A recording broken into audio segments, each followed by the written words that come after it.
El libro de los mediums, codificado por Allan Kardec. Segunda parte. Manifestaciones espíritas. Capítulo 14. Acerca de los mediums. Mediums de efectos físicos. Personas eléctricas. Mediums sensitivos o impresionables. Mediums auditivos. Mediums parlantes. Mediums videntes. Mediums sonámbulos. Mediums curativos. Mediums neumatógrafos. 159. Toda persona que siente, con mayor o menor intensidad, la influencia de los espíritus es medium. Esa facultad es inherente al hombre, de modo que no constituye un privilegio exclusivo, y son pocos los que no poseen algunos rudimentos de ella. Por consiguiente, se puede decir que todas las personas, poco más o menos, son mediums. Sin embargo, en la práctica, esa calificación solo se aplica a aquellos en quienes la facultad mediúmnica está netamente caracterizada y se pone de manifiesto mediante efectos patentes, cuya intensidad es indudable, lo que depende de una organización más o menos sensitiva. Hay que señalar, además, que esta facultad no se revela en todos de la misma manera. Por lo general, cada medium tiene una aptitud especial para tal o cual orden de fenómenos, de modo que existen tantas variedades de mediums como especies de manifestaciones. Los principales son mediums de efectos físicos, mediums sensitivos o impresionables, mediums auditivos, mediums parlantes, mediums videntes, mediums sonámbulos, mediums curativos, mediums neumatógrafos, mediums escribientes o psicógrafos. 1. Mediums de efectos físicos. 160. Los mediums de efectos físicos son más especialmente aptos para producir fenómenos materiales, como los movimientos de cuerpos inertes, los ruidos, etc. Pueden ser divididos en mediums facultativos y mediums involuntarios. Los mediums facultativos son los que tienen conciencia de su poder y producen fenómenos espíritas mediante un acto de su voluntad, aunque inherente a la especie humana. Conforme ya hemos dicho, esta facultad está lejos de existir en todos con la misma intensidad. No obstante, si bien son pocas las personas en las que es absolutamente nula, más raras aún son las que tienen aptitud para producir los grandes efectos, como la suspensión de cuerpos pesados en el espacio, la traslación aérea y, sobre todo, las apariciones. Los efectos más simples son la rotación de un objeto, los golpes producidos mediante el levantamiento de ese objeto o en su propia sustancia. A pesar de que no atribuimos una gran importancia a esos fenómenos, recomendamos que no se los descuide, porque pueden dar lugar a observaciones interesantes y contribuir al convencimiento de quienes los presencien. De todos modos, conviene notar que la facultad de producir efectos materiales raramente existe en los que disponen de medios de comunicación más perfectos, como la escritura y la palabra. En general, la facultad disminuye en un sentido a medida que se desarrolla en otro. 161. Los médiums involuntarios o naturales son aquellos cuya influencia se ejerce sin que ellos lo sepan.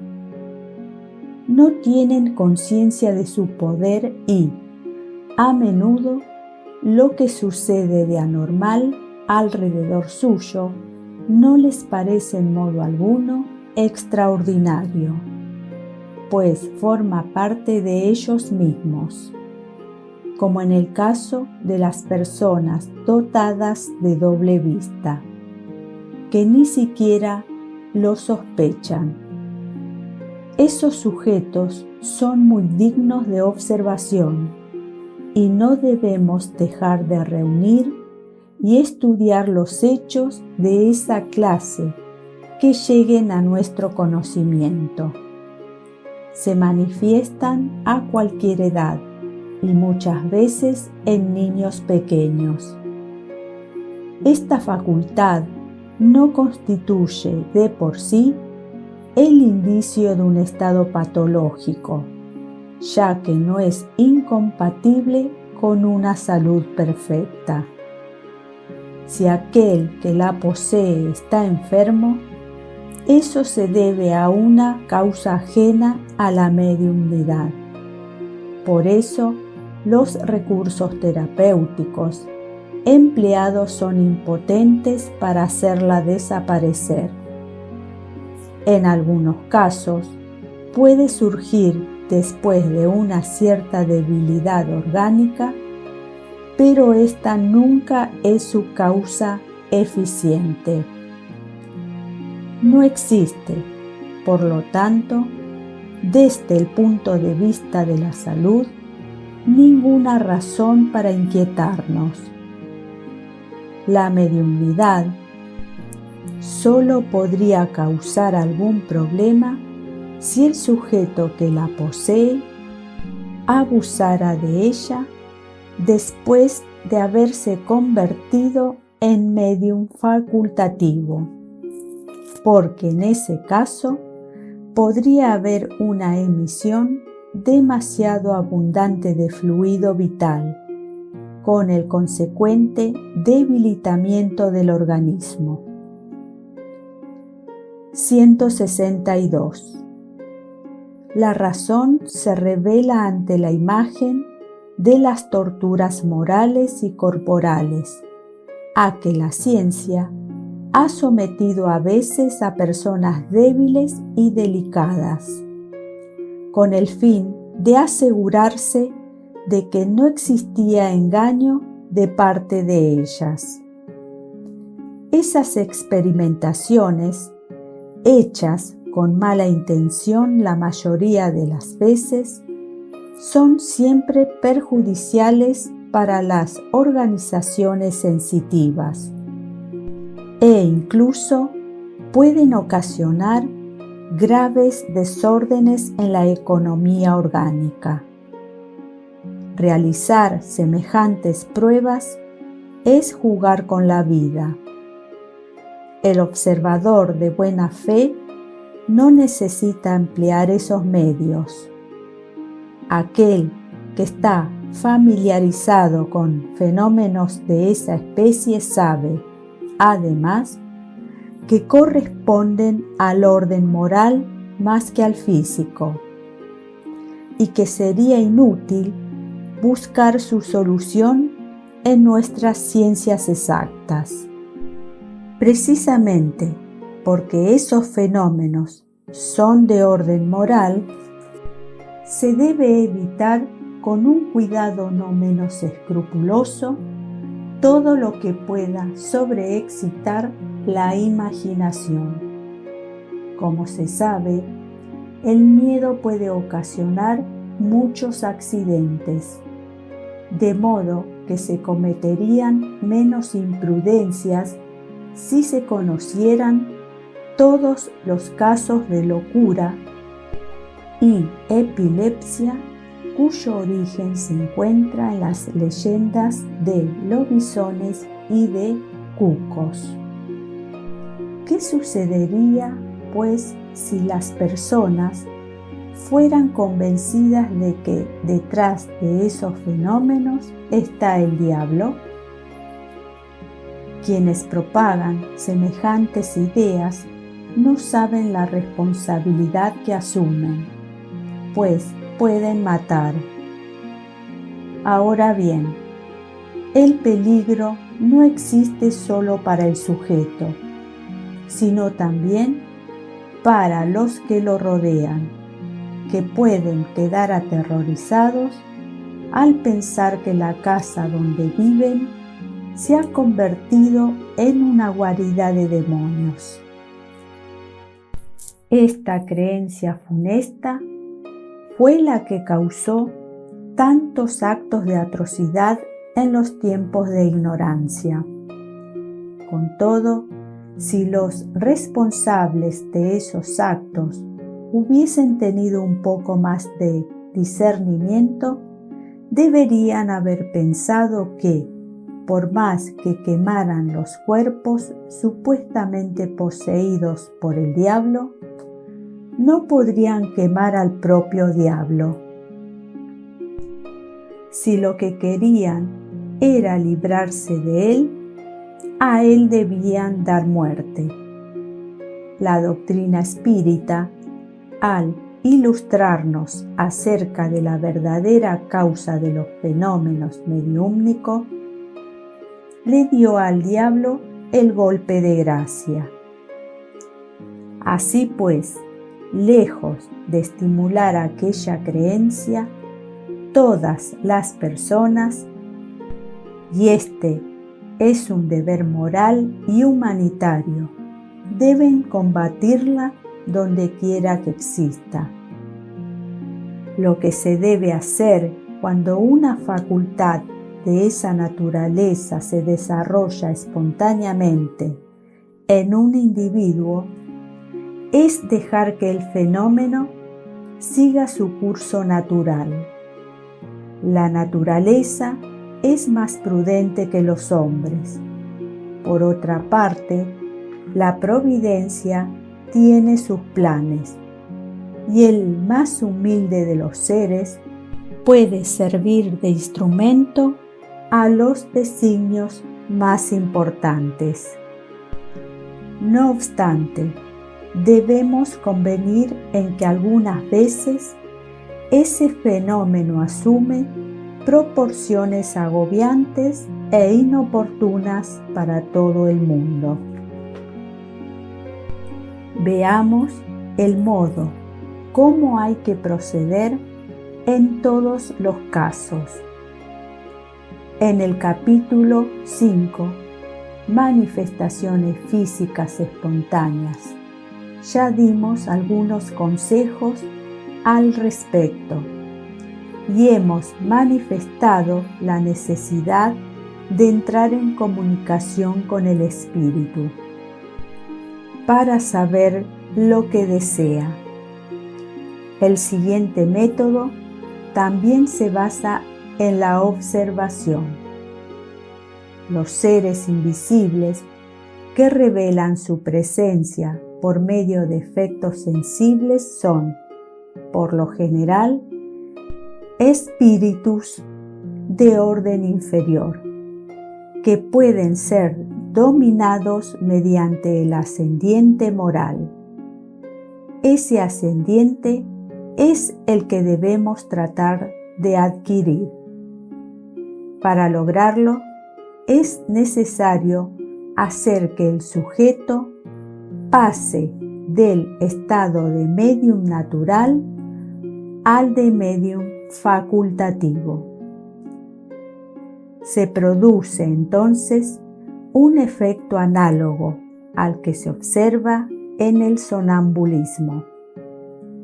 Como se sabe, el sonambulismo natural cesa generalmente cuando es sustituido por el sonambulismo magnético.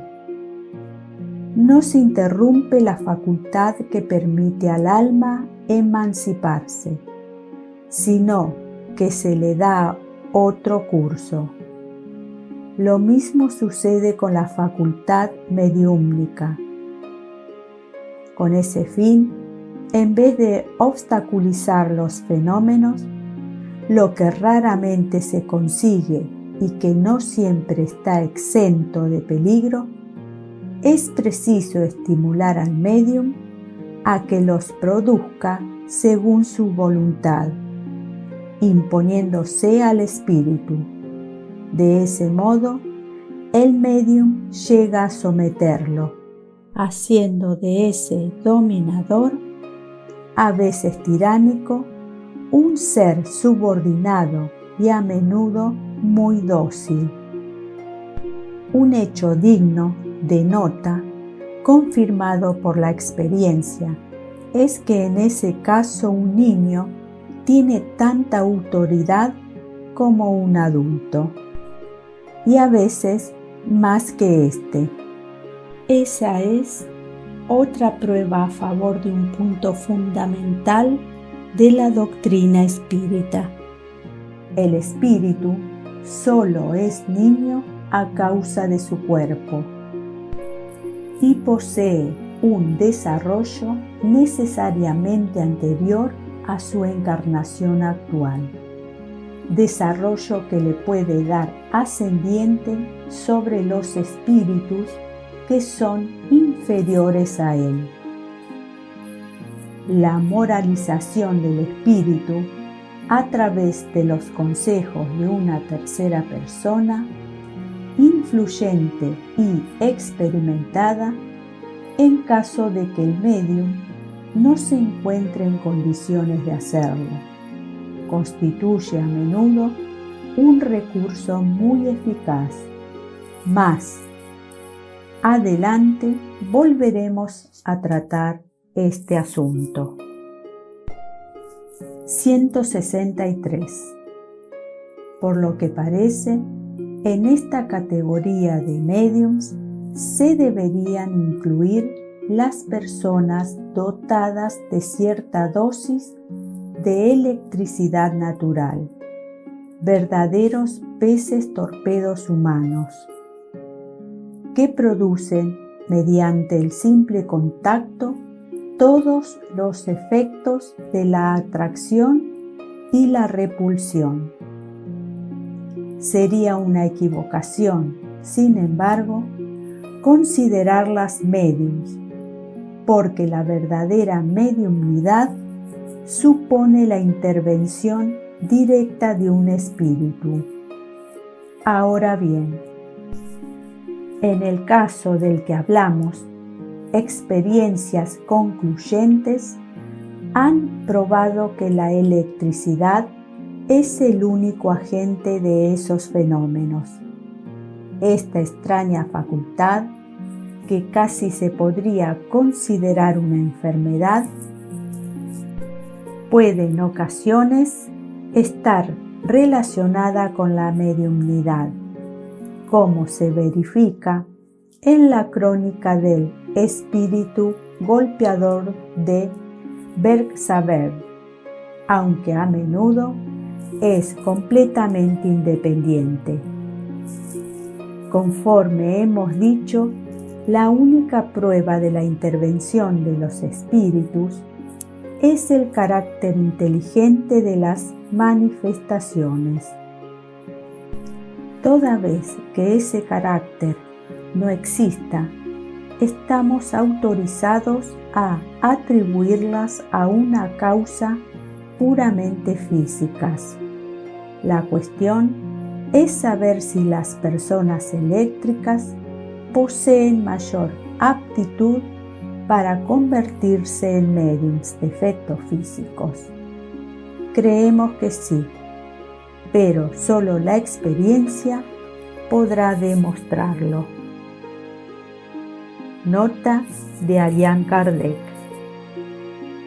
Uno de los hechos más extraordinarios de esta naturaleza, por la variedad y la rareza de los fenómenos, es sin duda lo que ocurrió en 1852 en Bergsaber, cerca de Huiseburg, Palatinado, Baviera renana.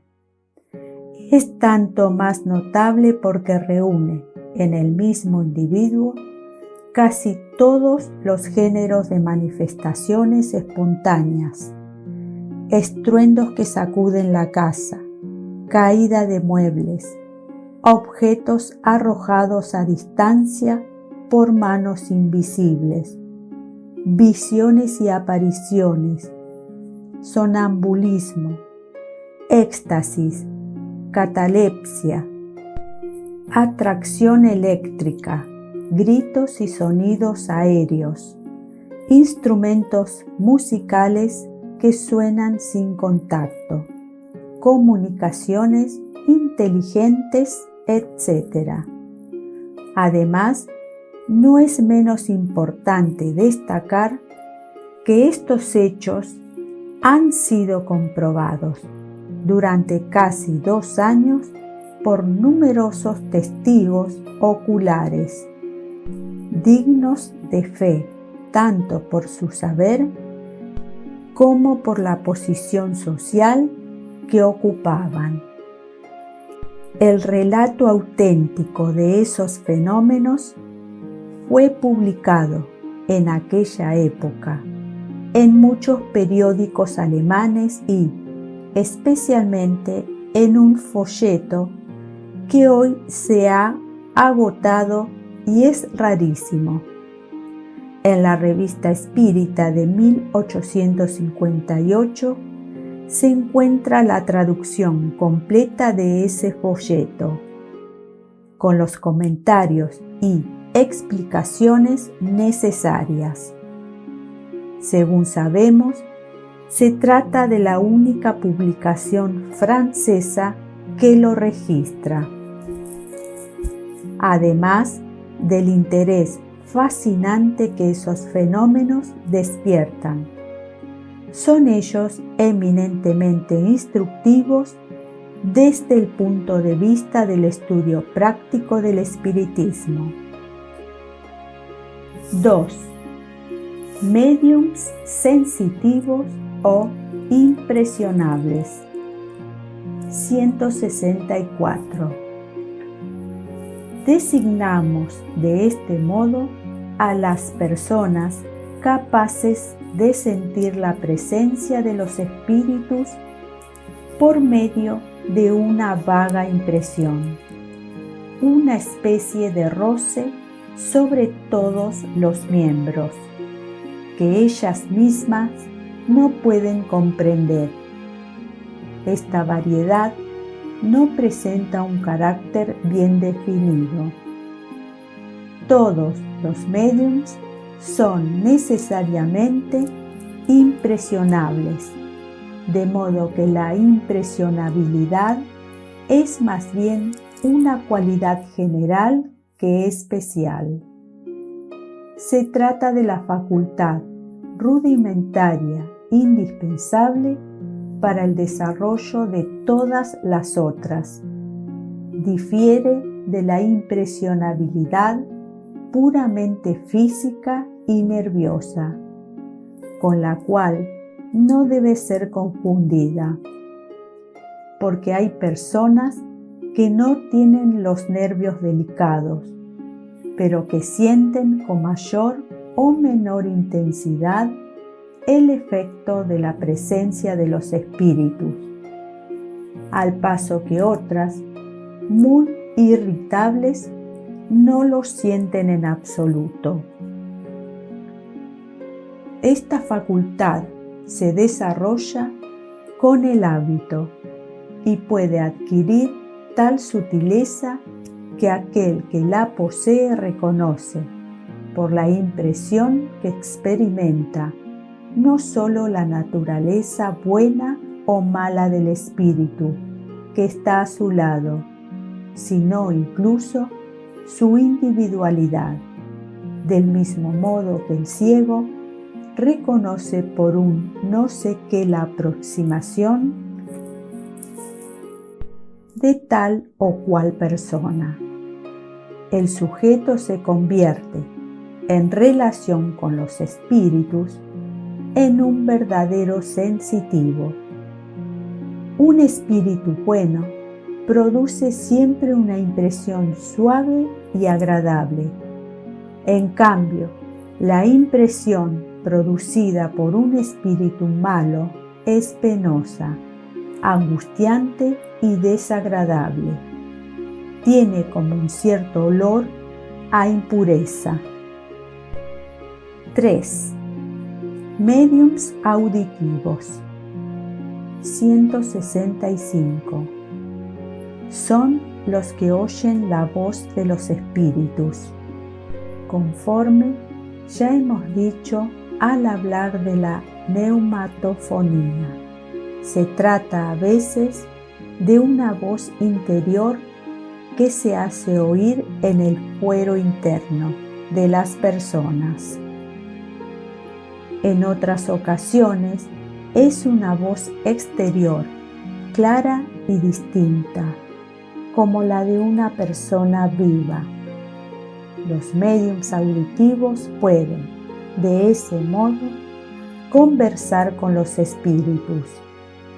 Cuando tienen el hábito de comunicarse con determinados espíritus, los reconocen inmediatamente por la naturaleza de la voz.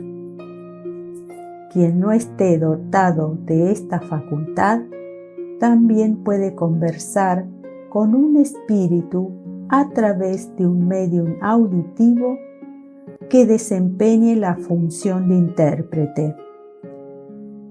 Esta facultad es muy agradable cuando el médium solo oye a los espíritus buenos o solamente a aquellos a quienes evoca.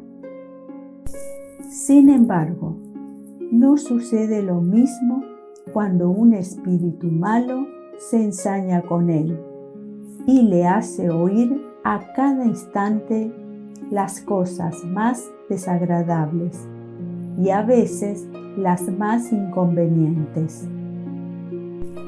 En ese caso, es necesario tratar de librarse de esos espíritus por los medios que indicaremos en el capítulo acerca de la obsesión. 4. Médiums parlantes. 166. Los médiums auditivos que se limitan a transmitir lo que oyen no son, hablando con propiedad, médiums parlantes. Estos últimos, la mayor parte de las veces, no oyen nada. En ellos, el espíritu actúa sobre los órganos de la palabra, del mismo modo que lo hace sobre la mano en el caso de los médiums escribientes. Cuando quiere comunicarse, el espíritu se sirve de los órganos más dóciles que encuentra en el médium. De uno utiliza la mano, del otro la palabra, de un tercero el oído. El médium parlante generalmente se expresa sin tener conciencia de lo que dice y muchas veces dice cosas que son completamente ajenas a sus ideas habituales, a sus conocimientos e incluso que están más allá del alcance de su inteligencia, aunque en ese momento se encuentre perfectamente despierto y en estado normal. Raramente conserva el recuerdo de lo que dijo. En suma, en él la palabra es un instrumento del que se sirve, el espíritu, con el cual una tercera persona puede comunicarse, así como lo hace a través de un médium auditivo. La pasividad del médium parlante no siempre es tan completa. Algunos tienen la intuición de lo que dicen en el momento exacto en que pronuncian las palabras. Volveremos a tratar sobre esta variedad de médiums cuando hagamos referencia a los médiums intuitivos.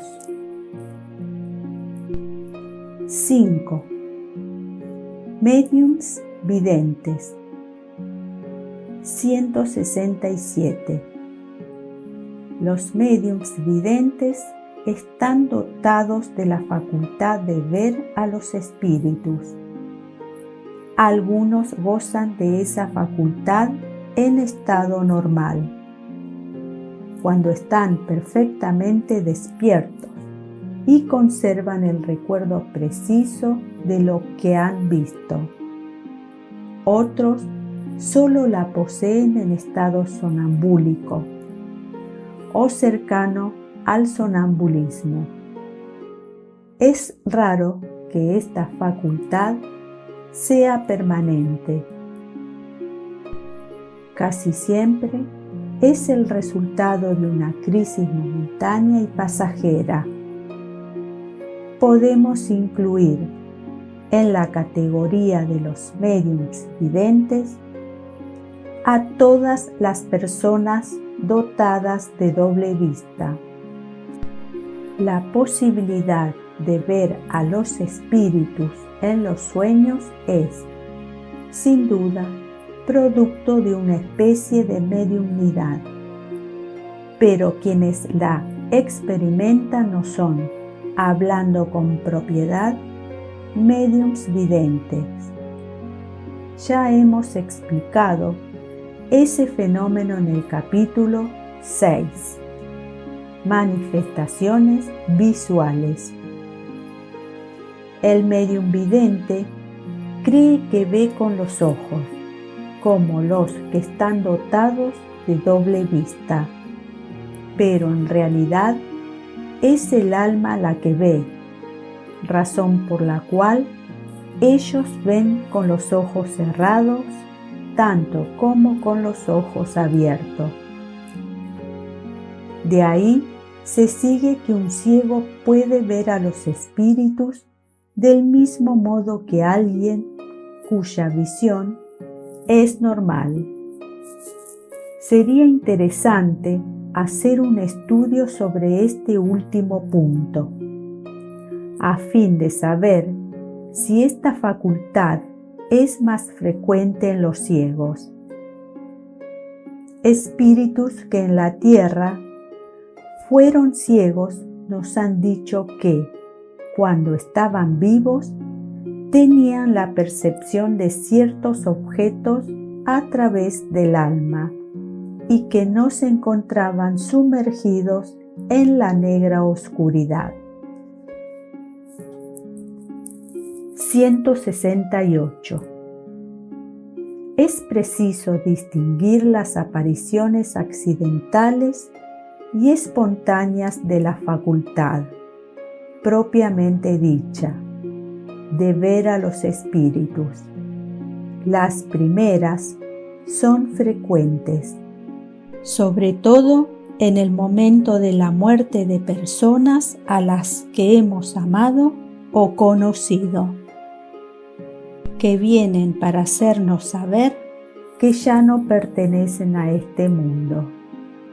Existen numerosos ejemplos de hechos de esta naturaleza, sin mencionar las visiones durante el sueño. En otras ocasiones, se trata de parientes o amigos que, si bien han muerto hace algún tiempo, se aparecen para avisar acerca de un peligro, dar un consejo o pedir un favor. El favor que el espíritu puede solicitar consiste, por lo general, en el cumplimiento de alguna cosa que no le ha sido posible hacer en vida, o en el auxilio de las plegarias. Estas apariciones son hechos aislados, que presentan siempre un carácter individual y personal, y no constituyen el efecto de una facultad propiamente dicha. La facultad consiste en la posibilidad, si no permanente, al menos muy frecuente, de ver a cualquier espíritu que se presente, aunque sea absolutamente desconocido. Esta facultad es la que define, hablando con propiedad, a los médiums videntes.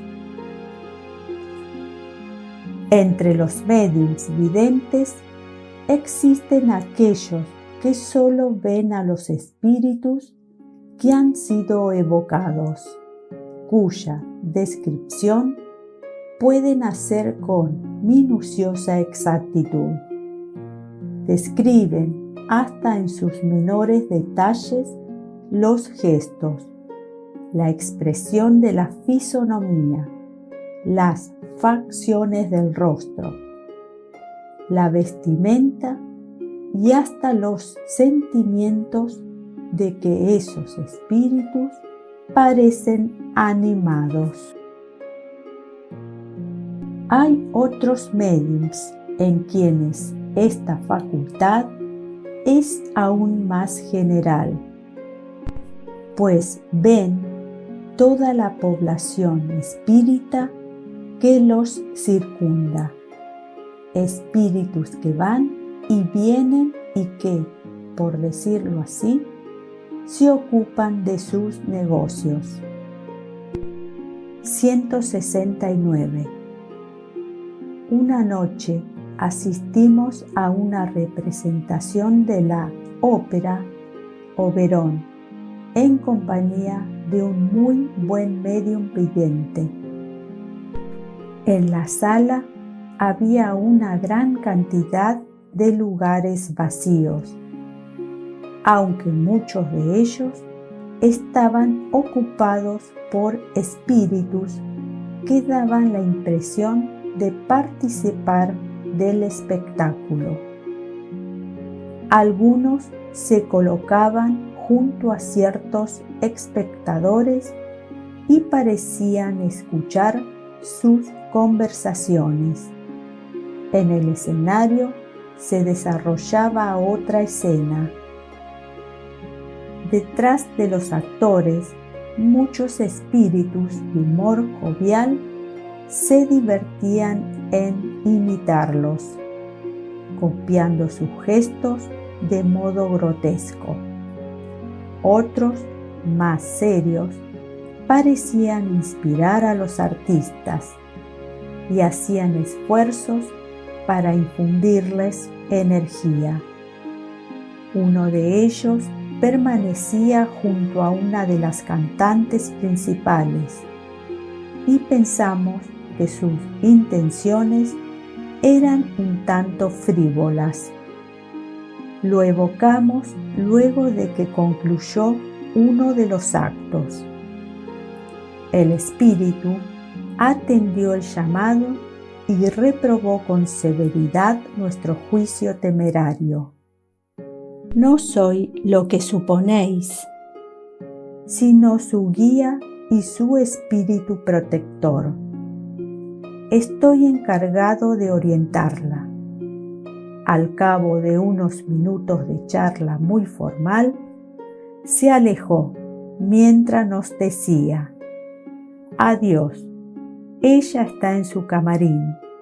Es preciso que vaya a cuidarla. A continuación, evocamos al espíritu de Weber, el autor de la ópera, y le preguntamos qué opinaba de la interpretación de su obra. No es del todo mala, pero está floja. Los actores se limitan a cantar. Falta inspiración. Después agregó: espera, voy a intentar darles un poco del fuego sagrado. Entonces lo vimos en el escenario, suspendido por encima de los actores. Partía de él una especie de efluvio que se derramaba sobre todos ellos. En ese momento, la energía de los artistas aumentó notablemente. 170. Veamos otro hecho que prueba la influencia que los espíritus ejercen sobre los hombres, sin que éstos lo sepan. Asistíamos, como aquella noche, a una representación teatral, con otro médium vidente. Conversamos entonces con un espíritu espectador, que nos dijo: ¿estáis viendo a aquellas dos señoras que están solas en aquel palco? Pues bien, haré que se retiren de la sala. En ese momento, el médium vio que el espíritu iba a ubicarse en el palco en cuestión y hablaba con ambas. De pronto, las damas, que se mostraban muy atentas al espectáculo, intercambiaron miradas y aparentemente se consultaron una a la otra. Después se marcharon y no volvieron. El espíritu nos hizo entonces un gesto cómico para mostrar que había cumplido con su palabra. No lo volvimos a ver para pedirle mayores explicaciones. De este modo, muchas veces hemos sido testigos del rol que los espíritus desempeñan entre los vivos. Los observamos en diferentes lugares de reunión, en bailes, conciertos, sermones, funerales, casamientos, etc. Y por todas partes los hemos encontrado incitando malas pasiones, fomentando la discordia, provocando disputas y regocijándose con sus proezas. Otros, por el contrario, combatían esas influencias perniciosas, aunque raramente eran escuchados. 171. No cabe duda de que la facultad de ver a los espíritus puede desarrollarse, pero es una de aquellas cuyo desarrollo conviene que se produzca naturalmente. sin provocarlo. De lo contrario, nos exponemos a ser víctimas de la imaginación. Cuando el germen de una facultad existe, ésta se manifiesta por sí misma. En principio, debemos contentarnos con aquellas facultades que Dios nos concedió, sin que busquemos lo imposible. El que quiera tener demasiado, correrá el riesgo de perder lo que tiene. Cuando dijimos que los hechos de apariciones espontáneas son frecuentes, no quisimos decir que fueran muy comunes.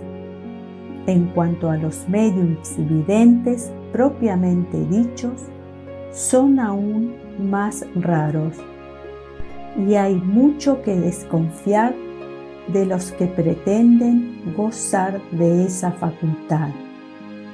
Es prudente darles crédito solamente ante pruebas positivas. No nos referimos siquiera a los que alimentan la ridícula ilusión de ver a los espíritus glóbulos, que hemos descrito en la sección 108, sino a los que dicen que ven a los espíritus de modo racional. No cabe duda de que algunas personas pueden engañarse de buena fe, pero otras también simulan esta facultad por amor propio o por interés. En este caso, es preciso tomar en cuenta especialmente el carácter, la moralidad y la sinceridad que estos sujetos expresan habitualmente. No obstante, el medio de control más seguro se encuentra, sobre todo, en las circunstancias particulares, ya que algunas de ellas no pueden dar margen a ninguna sospecha, como sucede, por ejemplo, cuando el médium retrata con exactitud a espíritus a los que jamás conoció cuando estaban encarnados. El hecho siguiente pertenece a esta categoría. Una señora viuda cuyo marido se comunica a menudo con ella, estaba cierta vez en compañía de un médium vidente que no la conocía, como tampoco conocía a su familia. En cierto momento el médium le dijo: «Veo un espíritu cerca de usted». Ella respondió: «Ah, sin duda es mi marido, que casi nunca me deja». «No», dijo el médium, «es una mujer de mediana edad. Está peinada de un modo especial. Lleva una cinta blanca en la cabeza». Por esa particularidad y otros detalles descriptos, la viuda no dudó en reconocer a su abuela, en quien no había pensado en absoluto en ese momento. Si el médium hubiera querido simular la facultad, le habría resultado más fácil concordar con el pensamiento de la señora, que estaba preocupada por su marido. En cambio, el médium vio una mujer con una particularidad en el peinado, idea que nada ni nadie habría podido sugerirle. Este hecho prueba también que la visión del médium no era el reflejo de un pensamiento ajeno. 6. Médiums sonámbulos. 172. El sonambulismo puede ser considerado una variedad de la facultad mediúmnica, o mejor dicho, ambos órdenes de fenómenos se encuentran juntos con mucha frecuencia. El sonámbulo actúa bajo la influencia de su propio espíritu. Su alma, en los momentos de emancipación, ve, oye y percibe más allá de los límites de los sentidos. El sonámbulo extrae de sí mismo lo que expresa. En general, sus ideas son más precisas que cuando se halla en estado normal. Y también son más amplios sus conocimientos, porque su alma está libre. En una palabra, vive por anticipado la vida de los espíritus. El médium, por el contrario, es el instrumento de una inteligencia extraña. Es pasivo y lo que dice no proviene de él. En resumen, el sonámbulo expresa su propio pensamiento, en tanto que el médium expresa el pensamiento de otro. No obstante, el espíritu que se comunica a través de un médium común también puede hacerlo a través de un sonámbulo. Muchas veces, incluso, el estado de emancipación del alma que se produce durante el sonambulismo facilita esa comunicación.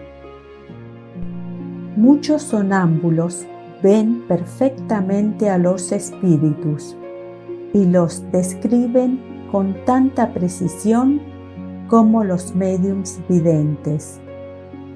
Pueden conversar con ellos y transmitirnos su pensamiento. Lo que dicen, fuera del ámbito de sus conocimientos personales, casi siempre les es sugerido por otros espíritus.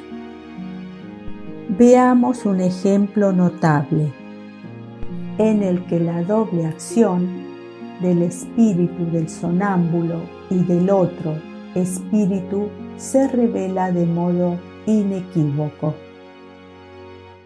173. Uno de nuestros amigos utilizaba como sonámbulo a un joven de entre 14 y 15 años, de inteligencia muy vulgar y de instrucción en extremo precaria.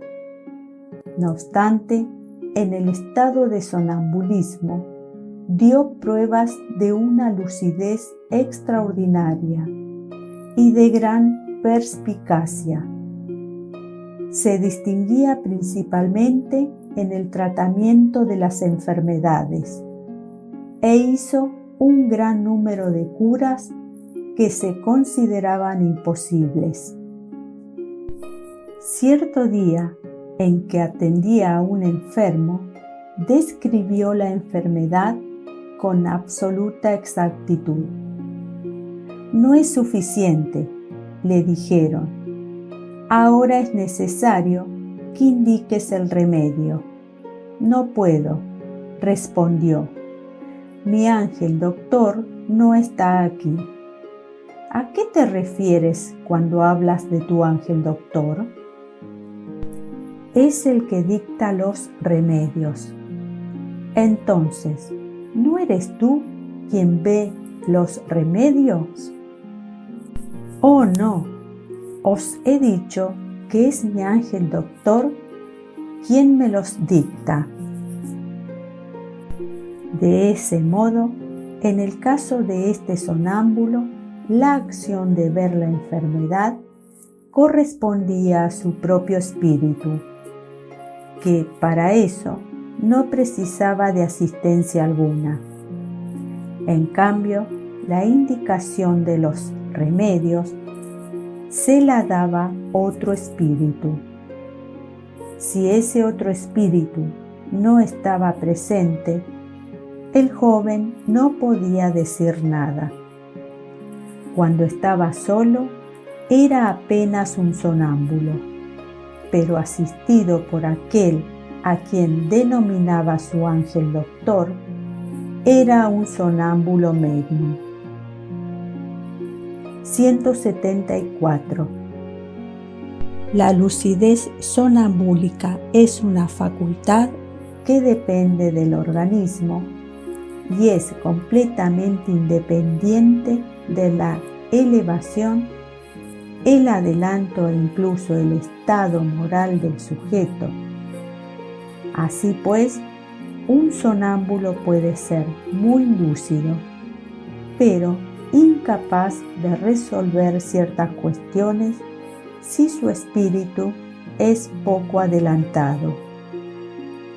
De modo que el sonámbulo, que habla por sí mismo, puede decir cosas buenas o malas, exactas o falsas, ser más o menos delicado y escrupuloso en su proceder, conforme al grado de elevación o de inferioridad de su propio espíritu.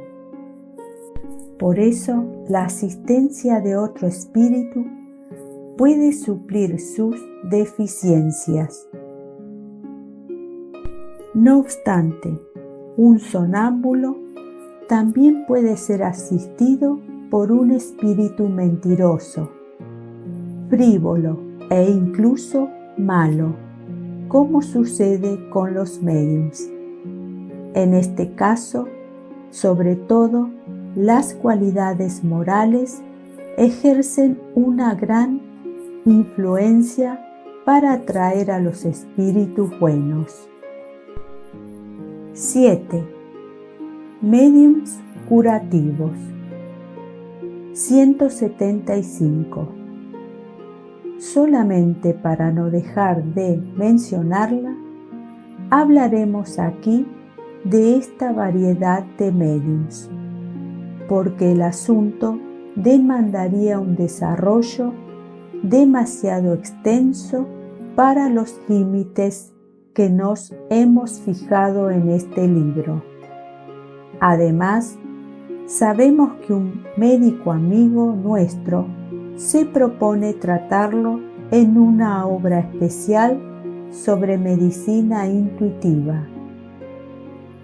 Diremos apenas que este género de mediumnidad consiste principalmente en el don que poseen ciertas personas de curar con un simple toque, con la mirada e incluso con un gesto, sin el auxilio de ninguna medicación. Se dirá, sin duda, que esto no es más que magnetismo. Es evidente que en este fenómeno el fluido magnético desempeña un papel importante. Pero cuando se lo analiza con cuidado, fácilmente se reconoce que en él hay algo más. La magnetización ordinaria es un verdadero tratamiento, continuado, regular y metódico. En cambio, en la mediumnidad curativa, las cosas ocurren de un modo por completo diferente. Todos los magnetizadores son más o menos aptos para curar, siempre que sepan conducirse convenientemente, mientras que en los médiums curativos la facultad es espontánea e incluso algunos la poseen sin jamás haber oído hablar del magnetismo. La intervención de un poder oculto que caracteriza a la mediumnidad se torna evidente en determinadas circunstancias, sobre todo si consideramos que la mayoría de las personas que con razón pueden ser calificadas de medios curativos recurren a la plegaria, que es una verdadera evocación. 176. Veamos las respuestas que nos dieron los espíritus a las preguntas que les hicimos acerca de este asunto. Primero, ¿podemos considerar que las personas dotadas de poder magnético forman una variedad de mediums? Respuesta: no cabe duda. Segundo, sin embargo, el medium es un intermediario entre los espíritus y el hombre. Ahora bien, el magnetizador, dado que toma de sí mismo la fuerza que utiliza, no parece servir de intermediario a ningún poder extraño. Respuesta: es un error.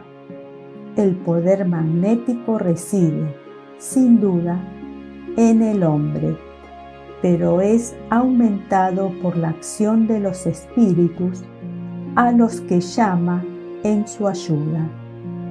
Si magnetizas con el propósito de curar, por ejemplo, y evocas a un espíritu bueno que se interesa por ti y por tu enfermo, ese espíritu aumenta tu fuerza y tu voluntad.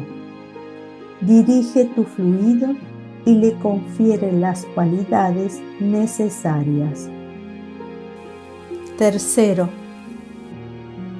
de todos modos, hay muy buenos magnetizadores que no creen en los espíritus. Respuesta: ¿supones entonces que los espíritus solo ejercen su acción sobre los que creen en ellos? Los que magnetizan para el bien son auxiliados por espíritus buenos. Todo hombre que alimenta el deseo del bien los llama sin proponérselo, del mismo modo que, mediante el deseo del mal y las malas intenciones, llama a los malos. Cuarto, el magnetizador que creyera en la intervención de los espíritus ¿se desempeñaría con mayor eficacia? Respuesta: haría cosas que consideraríais milagros. Quinto, algunas personas tienen realmente el don de curar con el simple toque, sin el empleo de los pases magnéticos. Respuesta: sin duda. ¿Acaso no tenéis al respecto numerosos ejemplos? Sexto, en ese caso, ¿existe una acción magnética o solo la influencia de los espíritus? Respuesta: ambas cosas. Esas personas son verdaderos mediums, pues actúan bajo la influencia de los espíritus, lo que no quiere decir que lo hagan a la manera de los mediums escribientes, según vosotros lo entendéis. Séptimo, ¿ese poder puede ser transmitido? Respuesta: el poder no, pero sí el conocimiento de lo necesario para ejercerlo en caso de que se lo posea. hay personas que dudarían de que tienen ese poder, si no fuera porque creen que les ha sido transmitido. Octavo, ¿pueden obtenerse curas por medio de la plegaria solamente? Respuesta: sí. Algunas veces, si Dios lo permite. Puede suceder, sin embargo, que para el enfermo sea bueno seguir sufriendo, en cuyo caso suponéis que vuestra plegaria no fue escuchada. Noveno. ¿Hay para eso fórmulas de plegarias más eficaces que otras? Respuesta: solo la superstición puede atribuir virtudes a ciertas palabras, y solo los espíritus ignorantes o mentirosos pueden alimentar semejantes ideas mediante la prescripción de fórmulas. Con todo, si se trata de personas poco ilustradas e incapaces de comprender las cosas puramente espirituales, puede suceder que el empleo de una determinada fórmula contribuya a infundirles confianza. En ese caso, la eficacia no reside en la fórmula, sino en la fe, que aumenta gracias a la idea asociada al uso de la fórmula. 8. Médiums neumatógrafos. 177.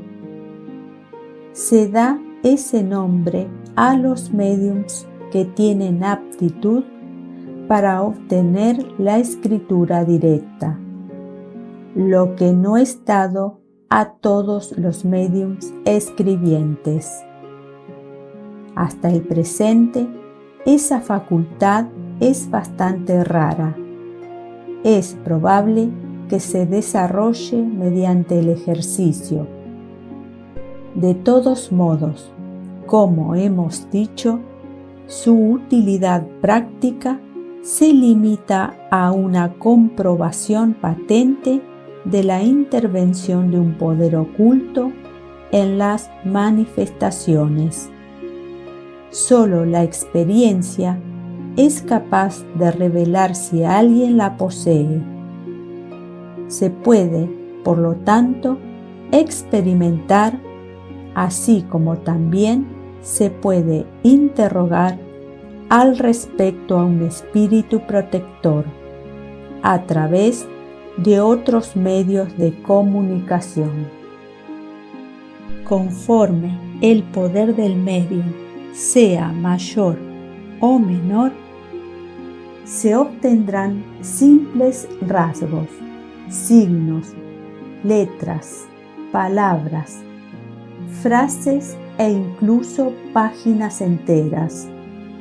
Por lo general, basta con colocar una hoja de papel doblada en un lugar cualquiera, o que haya sido indicado por el espíritu, durante 10 minutos o un cuarto de hora, a veces más.